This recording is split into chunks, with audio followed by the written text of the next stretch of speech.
Breaking Jain news. बनती है। रश्मि जी जैन मुंबई से अपना प्रश्न रख रहे हैं मुनिश्री। नमोस्तु गुरुवर। आज की तेज रफ्तार जिंदगी में लोग कटे हुए फल और सब्जियां पैकेट में खरीद रहे हैं, जिनमें पोषण की गुणवत्ता पर समझौता हो रहा है। मार्केटिंग में भ्रम फैलाकर लोगों को लगता है कि वे हेल्दी फूड खा रहे हैं, जबकि कई एनर्जी ड्रिंक में अत्यधिक चीनी होती है। 99.99% शुगर वाले हेल्थ ड्रिंक में न्यूट्रिशन एलिमेंट कितना होता है, हम अनुमान लगा सकते हैं। कमोवेश बाजार में उपलब्ध सभी उत्पादों का यही हाल है। कृपया मार्गदर्शन करें कि लोग इस छलावे से कैसे बचें। जंक फूड, शुगर के अलावा उसमें कुछ रहता ही नहीं है। न्यूट्रिशनल वैल्यू उसमें क्या रहती है? पढ़ी लिखी आज की जनता कहाँ जा रही है, बड़ा आश्चर्य होता है। सॉफ्ट ड्रिंक के नाम पे क्या पी रही है वो, जंक फूड के नाम पर क्या खा रही है। जैसे उन्होंने क्वेश्चन किया कि पैक्ड फ्रूट्स में जो पीसेस बने हुए, ताकि लोगों को घर में, इतनी मेहनत कौन करे, सब रेडीमेड का ज़माना है, तो फ्रूट्स भी एप्पल के पीसेस बन करके आने लगे ऐसे प्रिजर्वेटिव के साथ। जहाँ प्रिजर्वेटिव आए तो वो केमिकल्स हार्मफुल ही रहते हैं बॉडी के लिए, जहर का काम करने वाले होते हैं। ऐसे वो केमिकल हैं जो डिपॉजिट होते चलेंगे तो कैंसर का कारण सबसे बड़ा बन रहा है। अभी नहीं समझेंगी पब्लिक, बाद में समझेंगी 8 से 8-10 साल बाद, जब हर घर में कैंसर का पेशेंट हो जाएगा ना, तभी समझ पाएगी कि अपने को यदि सेफली बचाना करके चलना है तो हमें उसी रूटीन पर लौट करके आना पड़ेगा जो 5 से 50 साल 100 साल पहले भारतीय संस्कृति की रहती थी। घर का ही भोजन, शुद्ध भोजन। इतनी ज़्यादा व्यस्त लाइफ हो गई है कि खाने की भी फुर्सत नहीं है। लोग कहते हैं महाराज जी मरने की फुर्सत नहीं है अभी। 15 से 16 घंटे डेली वर्क करना पड़ता है। तो ऐसे समय हम क्या कर सकते हैं? ऑर्डर दे करके ही, जोमेटो से ऑर्डर दिया, घर बैठे सब कुछ आया, खा लिया, पी लिया। कितनी कितनी घटनाएं सुनने में आती, वो डिलीवरी बॉय वो क्या कर देता है, क्या उसमें मिला देता है, कौन सा फूड है, कहाँ प्रिपेयर होता है, क्या आता है, कुछ समझ में नहीं आता। ये भागा दौड़ वाली जीवन में आप पैसा तो बहुत कमा रहे हो, लेकिन किस कॉस्ट पे कमा रहे हो ये थोड़ा देखें।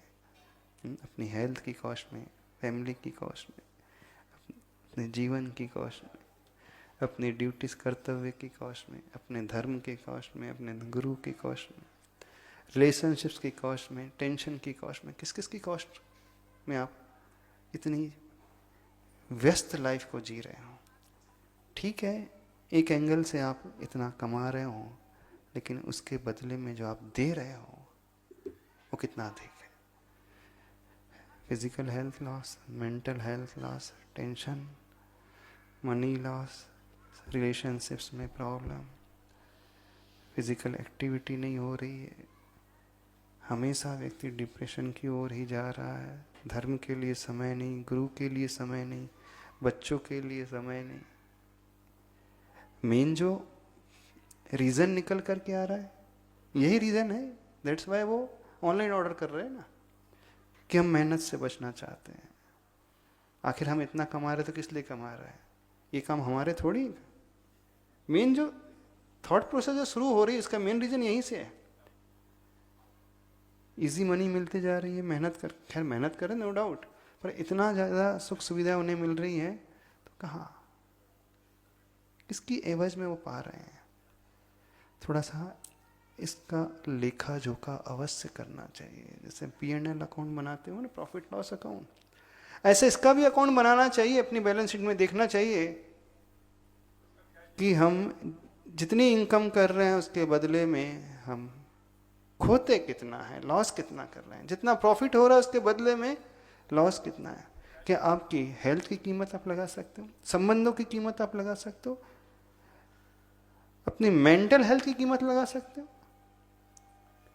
किसी की कीमत नहीं आना। अपने धर्म की कीमत लगा सकते हो, गुरु की कीमत लगा सकते हो, कोई कीमत नहीं लगा सकते।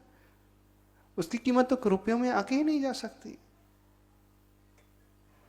आज की पढ़ी लिखी दुनिया, सो कॉल्ड पढ़ी लिखी, सो कॉल्ड एजुकेटेड पीपल, यही कहेंगे और क्या, विवेकहीन। पहले अपने आप को देखे, फिर बाद में इन सुविधाओं के पीछे भागने की कोशिश होना चाहिए, तभी समाधान निकल कर के आ पाएगा। उस रूट कॉज एनालिसिस को करना सीखें। जब तक ये RCA नहीं किया जाएगा, रूट कॉज एनालिसिस नहीं किया जाएगा, तब तक व्यक्ति इसे नहीं समझ पाएगा। हर व्यक्ति को एक्सरसाइज करके देखना चाहिए कि मैं दिन भर में कितना समय दे रहा हूँ कंपनी के लिए, जॉब के लिए, और उसके बदले में मैं कितना पे कर रहा हूँ, क्या क्या मैं खोते चला जा रहा हूँ।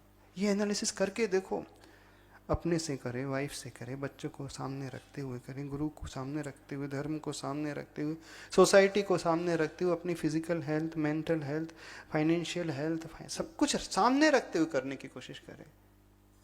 तब आपकी वो डिग्री की कीमत मानी जाएगी। नॉलेज अलग होता है और विजडम अलग होता है। ठीक है, आप दुनिया की दृष्टि में नॉलेजेबल हो सकते हो, लेकिन यह नॉलेज कोई काम का नहीं होता जहाँ विजडम ना हो। विजडम जो होता है वो बचाने वाला होता है, दुनिया को बचाने वाला, स्वयं को बचाने वाला, स्वयं को संभालने वाला, आत्मा की केयर करने वाला, इमोशंस की केयर करने वाला, सारी केयर करने वाला, हेल्थ की केयर करने वाला। तब कहीं ये संभव हो पाएगा, अन्यथा संभव नहीं हो पाएगा। तो आज के इस भाग दौड़ भरे वाले जीवन में जो जी रहे हैं, उन सब से कहना है थोड़ा सा रूट कॉज एनालिसिस करें, तब आप इससे ऊपर उठ पाएंगे। नमोस्तु गुरुदेव। गुरुदेव भी अपनी दिव्य वाणी से जब यहाँ प्रवचन देते थे तो वो एक शब्द बार बार कहते थे कि फास्ट फूड मत देखो, पास्ट फूड देखो। तो अगर हम अपने ही संस्कृति पर वापस चलेंगे तो निश्चित तौर पे एक बहुत अच्छा समाधान हमें भी प्राप्त होगा। ने एक कोटेशन दिया था, अब लौट चले, अब लौट चले उसी प्राचीन संस्कृति की ओर, जहाँ का वातावरण, जहाँ की नीति, जहाँ की शिक्षा, जहाँ के संस्कार, जहाँ की मानवता, वहीं आज नहीं तो कल व्यक्ति को लौट करके वहीं जाना पड़ेगा। बड़े बड़े देशों में लोग ब्रेक निकाल करके, 15 दिन का ब्रेक निकाल करके मेट्रो सिटीज़ को छोड़ करके विलेजेस में जा कर के रहते हैं, रिमोट विलेजेस में जा कर के रहते हैं, उस टेक्नोलॉजी से दूर, मोबाइल से दूर, इलेक्ट्रॉनिक गैजेट से दूर, उस फैमिली से दूर, फ्रेंड सर्कल से दूर, होटल से दूर, उस विलेज में जाकर के उस पीसफुल लाइफ को देखना चाहते हैं, नेचर में रहना चाहते हैं, बिल्कुल प्रकृति में रहना चाहते हैं। ये बड़े बड़े यूरोपियन कंट्रीज में ये हो रहा है, अमेरिका जैसे देश में यही हो रहा है। लोग 15-15 दिन, एक महीने का ब्रेक लेकर के जाते हैं। इंडियंस आज नहीं समझेंगे, बहुत समय के बाद वो इम्पोर्ट जब होगा ना कंसेप्ट, तब वो समझेंगे हाँ ये भी कंसेप्ट है, और था ही कंसेप्ट इंडिया का ही। चलिए। नमोस्तु महाराज श्री। नमन जी जैन उदयपुर से अपना प्रश्न रख रहे हैं। नमोस्तु गुरुवर, मैंने कई बार नियम लिए लेकिन उनका पालन नहीं कर पाता। चाहे जितना संकल्प करूं, कुछ समय बाद नियम टूट जाता है। कृपया मार्गदर्शन करें कि नियमों का पालन दृढ़ता से करने और आत्मसंयम बनाए रखने के लिए मुझे क्या करना चाहिए। भगवान के सामने नियम नहीं ले जाते, नियम हमेशा गुरु के सामने लिए जाते हैं। जब भगवान के सामने व्यक्ति नियम ले लेता है तो उसे कोई भय ही नहीं होता है, भगवान तो कुछ बोलने वाले हैं नहीं, वो देखने वाले तो है नहीं। इसलिए आगम में हमेशा आया कि नियम हम हमेशा गुरुओं से लें। हाँ, विशेष परिस्थिति में जब गुरु न मिले तब नियम लिए जाते हैं। नियम डिवोशन के साथ लिए जाते हैं, नियम पर्पस को समझ कर के लिए जाते हैं। नियम लेने वाला व्यक्ति उस पाप से स्वयं अंदर से डरता है, उसके आफ्टर इफेक्ट को वो समझने वाला होता है। आपने नियम लिए और फिर भी यदि कदाचित किसी परिस्थिति में तो उसमें दोष लगता है, टूटता है, उसी समय गुरु के पास जाकर के निवेदन करना चाहिए, प्रायश्चित ग्रहण करना चाहिए। जब तक गुरु ना मिले उसी समय आत्म निंदा और सेल्फ पनिशमेंट होना चाहिए, और पनिशमेंट बड़ा स्ट्रिक्ट होना चाहिए। आप लोग जो प्रायश्चित लेते हो, एक माला, रात्रि भोजन का त्याग है, थोड़ा लेट हो गया, एक माला फिर लिंग किया जाता है। होटल का भोजन का त्याग है, करके आ जाएंगे, एक माला और फिर लेंगे। आपने इतनी इजी पनिशमेंट अपने लिए डिसाइड करके रखे हैं। हाँ, क्या जाता है, एक माला तो फिरना है। तो जिन्होंने नियम लिया उनसे कहना है, यदि आपको कोई दोष लगता है तो नियम ले, उसका पनिशमेंट है कि मैं 1 दिन तक नमक नहीं खाऊंगा, और 2 दिन बार हो गया तो 1 हफ्ते तक लगातार नमक नहीं खाऊंगा। फिर देखना कैसे होने पालन होता है। कुछ लगे तो सही, पनिशमेंट मिल रहा है, तभी ये संभव हो पाता है। नियम अंदर से लिए जाते हैं, देखा देखी नहीं लिए जाते हैं। जिसे पापों से घृणा हो जाती है, पापों से डर लगता है, हिंसा से डर लगता है, वही व्यक्ति अंदर से प्रेरित होकर के उन नियमों को ग्रहण करने वाला होता है। इसी बात को ध्यान में रखते हैं 27, 28, 29 को व्रती संगोष्ठी ब्रह्मचारियों की। और वो व्रती संगोष्ठी का टॉपिक जो है, चारित्र कैसा होना चाहिए, प्रतिमा का पालन कैसे होना चाहिए। जो आचार्य भगवान हमेशा कहते थे, आचरण प्रधान होना चाहिए हमारा धर्म, सिर्फ स्वाध्याय वाला धर्म नहीं होना चाहिए। पढ़ना तो बड़ा आसान होता है, लेकिन जो पढ़ा उसे जीवन में उतारें, धर्म उससे चलता है, धर्म बुक से नहीं चलता है। आज भी जर्मनी में बहुत लाइब्रेरी में बहुत सारे जैन शास्त्र भरे हुए हैं। शास्त्र रखने से कई ऐसे जर्मन स्कॉलर्स हैं, उसे पढ़ते भी हैं। उन ग्रंथों को पढ़ लेने से धर्म नहीं आता है।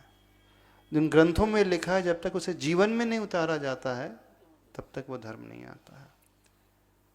तो 27, 28, 29 को ब्रह्मचारी व्रतियों संगोष्ठी, एक एक प्रतिमा का स्वरूप, संलेखना की तैयारी कैसे करें, उसके क्या चिन्ह होते हैं, इन सभी विषय को ध्यान में रखते हुए सारे ब्रह्मचारी वर्ग यहाँ पर रहेंगे।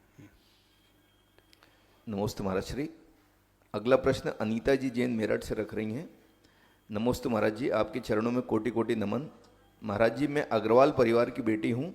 जैन धर्म में मेरी शादी हुई। मेरठ की ही ममता जी आपके प्रवचन, ध्यान व आपकी सभी वीडियो ग्रुप पर डालती थी, जिसे मैं रोज़ सुनती हूँ, जो मुझे बहुत अच्छे लगते हैं। आपका बताने व समझाने का तरीका बिल्कुल अलग है, जिसके कारण आपके दर्शन के मेरे भाव बने और अपने पति व बेटी के साथ आपके दर्शन के लिए मैं निकली। सोचा आपके पास 2-3 दिन रुककर चौके में भी लगूंगी, इसलिए पहले हम इंदौर चले गए। वहाँ विनम्र सागर जी महाराज के दर्शन करे, प्रमाण सागर जी महाराज के दर्शन किए। मेरे पति ने मुनिश्री के चरण छुए और उनसे आशीर्वाद लिया। इसके बाद हम अन्य स्थानों पर होते हुए नेमावर आने ही वाले थे, लेकिन रास्ते में ही अचानक मेरे पति के सिर में अचानक दर्द हुआ और वह आधे घंटे बाद ही कोलैप्स कर गए। शायद अपना अंतिम समय जानकर मेरे पति ने अपने कपड़े का परिग्रह भी कम करने के लिए इशारा कर दिया। सिर्फ 2 वस्त्र शरीर पर थे। यात्रा पर निकलने से पहले ब्रह्मचर्य का नियम भी ले लिया था। महाराज जी, मेरे पति का कौन से अंतराय कर्म का उदय था जो आपके दर्शन नहीं कर पाए? साथ ही मेरा भी कौन से कर्म का उदय था? कृपया समाधान करें। भाव उत्पन्न होते ही पुण्य का बंध शुरू हो जाता है। होनहार बहुत अच्छी थी, इसमें ऐसा माने अपन, नहीं तो इस समय में आप घर भी रह सकते थे, जो कार्य कर रहे थे वो भी कर सकते थे। आप गुरु दर्शन के लिए घर त्याग चुके थे, बीच रास्ते तक आ चुके थे, और इस समय आपके पति की प्राण निकले। इसका अर्थ है कि उनकी गति बहुत अच्छी ही हुई है। प्रभु दर्शन, गुरु दर्शन के निमित्त से यदि आप यात्रा में निकले और अपने साथ कुछ ऐसा हो जाए, तो ये मान करके चलना है, वह जीव निकट भव्य जीव माना जाता है। जैसे पद्म पुराण ग्रंथ में आया, जब हम सोचते हैं कि भगवान के दर्शन करने जाना, वहीं से उपवासों का फल मिलने लग जाता है। अभी बिस्तर से आप उठे भी नहीं हो, आपने सोचा कि भगवान के दर्शन करना जाना है, तैयार होते हैं, उपवास कई गुना बढ़ जाते हैं, वस्त्र धारण करते हैं, द्रव्य धोते हैं, और कई गुना उपवास बढ़ते चले जाते हैं, घर छोड़ते हैं कई गुना, मंदिर के रास्ते में आ जाते तो कई गुना, देहरी तक पहुँचते तो कई गुना। तो ठीक ऐसे ही आपने भाव बनाया कि गुरु की वंदना करने जाना है, तो इसका अर्थ है पुण्य कमाना तो आपने शुरू कर दिया, आपके पति महोदयों ने भी कर ही दिया था। ऐसे अवस्था में यदि किसी का मरण होता है तो वो शीघ्र ऐसी जगह जाकर के पैदा होता है और वहाँ से जाकर के गुरु का लाभ उसे अवश्य मिल जाएगा, प्रभु का लाभ मिल जाएगा। और ऐसे जीव वो होते हैं जो निकट समय में ही अपना आत्म कल्याण करने वाले होते हैं, स्वयं मुनि बन करके आत्म कल्याण करने वाले होंगे। ऐसी इस दृष्टि से उसे देखेंगे तो बहुत अच्छा होगा। हाँ, नहीं हो पाए हैं तो उसमें कोई अंतराय कर्म का उदय था, उससे ज़्यादा विकल्प नहीं करना, लेकिन जो पाया है उसे देख करके अपने आप को संभालना चाहिए। नमोस्तु महाराज श्री, आपके इस समाधान से निश्चित ही उनके विकल्प को शांति मिली होगी। राकेश जी जैन पूना से, आप प्रत्यक्ष प्रश्नों की ओर पहला प्रश्न लेकर राकेश जी जैन पूना से आ रहे हैं। इसके बाद तैयार हैं चंद्रप्रभा जी इंदौर से।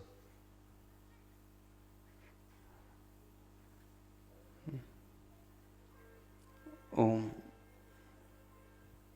नमोस्तु गुरुदेव, चुल्लक जी को इच्छा में।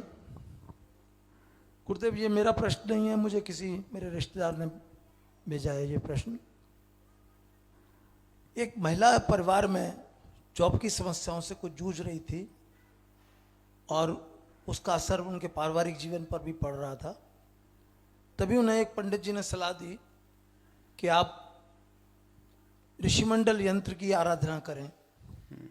और वो एक ऋषिमंडल यंत्र अपने घर में लाके और उन्होंने उसकी आराधना शुरू कर दी और कुछ जापी मंत्र जो बताए थे उनका जाप शुरू कर दिया। और उससे उनके जीवन में कुछ परिवर्तन भी आया, उनकी समस्याएं हल भी हुई। 5-6 महीने के बाद अचानक एक दिन उस महिला की हालत खराब हुई और हार्ट अटैक हुआ और 3 घंटे के अंदर उनको ये देह छोड़ त्यागनी पड़ी। तो उनके परिवार वाले बहुत व्यथित विचलित हैं नेचुरली, क्योंकि बहुत कम उम्र की वो महिला थी और सारा परिवार एकदम से डिस्टर्ब हो गया। तो उनका प्रश्न ये है कि क्या हमारे इसमें, वैसे तो धार्मिक क्रियाओं में ऐसा कुछ होता नहीं, लेकिन कहाँ गलती हुई, क्या हुआ ऐसा, क्या ये उसका निमित्त था कुछ? नहीं, ऐसा नहीं उसमें है। आज वर्तमान में बहुत सारे लोग यंग एज में ही हार्ट अटैक की शिकायत हो रहे हैं और जा रहे हैं। वो तो धर्म नहीं कर रहे थे, वो अपने बिजनेस में थे, दुकान में बैठे थे, फ़ोन पे बात कर रहे थे, बैठे बैठे चले गए। तो उससे उसे कोरिलेट ना करें। पहली बात तो ऐसा कोई नियामक नहीं है कि आपसे कोई गलती, अब आपकी आयु उतनी ही होगी अथवा उस प्रकार से आपका कोई रोग होगा और ऑफ सडन कुछ हो गया होगा, तो इससे उसमें वो तो एक संयोगी घटना हो गई, उससे कुछ लेना देना नहीं होता है। हाँ, जब भी जीवन में कोई विपत्ति आती है तो विधान मंदिर में करना चाहिए, जाप अनुष्ठान घर में करना चाहिए, न तो भगवान की प्रतिमा घर में लाना चाहिए, और यंत्र भी मंदिर में रखे तो ज़्यादा अच्छा रहता है। ये इस हिसाब से लेना चाहिए। नमस्ते गुरुदेव। चलिए।